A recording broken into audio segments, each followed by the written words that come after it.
Legend is never dye. Appu ಅವ್ರ film ಬಂದಿದೆ, ನಮ್ಗಂತೂ ಹಬ್ಬ ಸರ್, ತುಂಬಾನೇ ಹಬ್ಬ. ನಾವು ಎಂಜಾಯ್ ಮಾಡ್ತಾರಷ್ಟು ಯಾವುದೇ ಹೊಸ ಹೀರೋ ಆಗಲಿ ಯಾರೇ ಆಗಲಿ ಬಂದು ಎಂಜಾಯ್ ಮಾಡಕ್ ಆಗಲ್ಲ. ಇದು ತುಂಬಾ ತುಂಬಾ ತುಂಬಾ ಸರ್. ನನ್ನ ಫ್ರೆಂಡ್ಸ್ನ ಎಲ್ಲೇನೋ ಕರ್ಸಿಟ್ಟಿದ್ದಾನೆ ಇವತ್ತು. ಇದು ಒಳಗಡೆ ಇದ್ದಾರೆ, ತುಂಬಾ ಜನ ಇದ್ದಾರೆ. ಅವರು ಈ ಸೀಟ್ ಬಿಟ್ಟರೆ ಬರ್ತಾ ಇಲ್ಲ, ಅಷ್ಟೊಂದು ಎಂಜಾಯ್ ಮಾಡ್ತಾ ಇದ್ದಾರೆ. ತುಂಬಾ ನಾವು ಖುಷಿಯಾಗಿದೆ ಸರ್. ಅಷ್ಟೇ ಅಳುವು ಬರ್ತಾ ಇದೆ, ನಾವು ತಡ್ಕೊಂಡು ನಾವು ಎಂಜಾಯ್ ಮಾಡ್ತಾ ಇದ್ದೀವಿ. ಅಪ್ಪು ನೆವರ್ ಡೈ ಅಷ್ಟೇ. Thank you sir.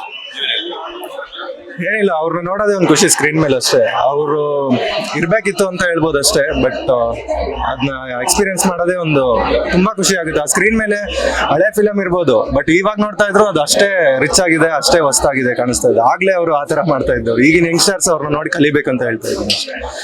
Jai Appu. Happy birthday ಅಂತ ಹೇಳ್ಬೋದು, ಬಟ್ ಮತ್ತೆ ಬರ್ಲಿ ಅಂತಾನೆ ಕೇಳ್ಕೊಂತೀವಿ. ಅವ್ರಿಗೆ ಕೈ ಕೊಟ್ಟು ಹ್ಯಾಪಿ ಬರ್ಡೇ ಹೇಳ್ಬೇಕಂತ ಬಹಳ ಇಷ್ಟ. ನಾವು ಅಷ್ಟೇ ಕೇಳ್ಕೊಳ್ಳೋದು ಸರ್, ಬಂದ್ಬಿಡ್ಲಿ ಒಂದ್ಸರಿ ಎದ್ದು ಬಂದ್ಬಿಡ್ಲಿ. ನಮ್ ಕಂಟ್ರೋಲ್ ಮಾಡಕ್ ಆಗ್ತಾ ಇಲ್ಲ, ಹೆಂಗ್ ಹೇಳ್ಕೊಳ್ಬೇಕು ಅಂತಾನು ಗೊತ್ತಾಗ್ತಾ ಇಲ್ಲ. ಒಂದ್ಸರಿ ಬರ್ಬೇಕು ಸರ್, ಬರ್ಬೇಕು, ಸ್ಕ್ರೀನ್ ಮೇಲೆ ಬರ್ಬೇಕು ಅಷ್ಟೇ. ಹೊಸ ಫಿಲಮ್ ಕೊಟ್ಬಿಟ್ಟು ನಮ್ಗೆ ನೋಡ್ಬೇಕು ಅಷ್ಟೇ. ಆತರ ಆಗ್ತಾ ಇದೆ ತುಂಬಾ ಅಷ್ಟೇ ಎಮೋಷನ್. ಅದು ಕಳ್ಳ ಕಟ್ಟಿಟ್ಟು ನಾವು ಎಂಜಾಯ್ ಮಾಡ್ತೀವಿ ಸರ್. ಇದೇ ಫಸ್ಟೇ ಫಿಲಮ್ ಅವ್ರದ್ದು, ನಾವು ಬಂದಿದ್ದೀವಿ. ಈಗ ಅವ್ರು ಮಾಡಿದ್ದಾರೆ ಈ ಫಿಲಮ್. ನಾವು ಎಷ್ಟು ಟಿವಿಲಿ ನೋಡಿದೀವೋ ಯೂಟ್ಯೂಬ್ ಅಲ್ಲಿ ನೋಡಿದೀವೋ ಗೊತ್ತಿಲ್ಲ ನಮ್ಗೆ. ನಮ್ಗೆ ಇವತ್ತು ರಿಲೀಸ್ ಆಗಿದೆ, ಅಪ್ಪು ಫಿಲಮ್ ರಿಲೀಸ್ ಆಗಿದೆ, ನಾವು ಬಂದು ನೋಡ್ತಾ ಇದೀವಿ ಅಷ್ಟೇ. ಅಷ್ಟೇ ಸರ್ ನಮ್ಮ ಅಭಿಮಾನ ಸರ್. Thank you. ಲೇಟೆಸ್ಟ್ ಹಾಗೂ ಇಂಟ್ರೆಸ್ಟಿಂಗ್ ಸುದ್ದಿಗಳಿಗಾಗಿ ಬಾಸ್ ಟಿವಿ ಕನ್ನಡ ಚಾನೆಲ್ನ ಸಬ್ಸ್ಕ್ರೈಬ್ ಮಾಡಿ. ಹಾಗೆಯೇ ಬೆಲ್ ಐಕಾನ್ ಪ್ರೆಸ್ ಮಾಡಿ. ಇದರ ಜೊತೆಗೆ ಫೇಸ್ಬುಕ್, ಇನ್ಸ್ಟಾಗ್ರಾಮ್, ಎಕ್ಸ್ನಲ್ಲೂ ಮಿಸ್ ಮಾಡದೆ ಫಾಲೋ ಮಾಡಿ.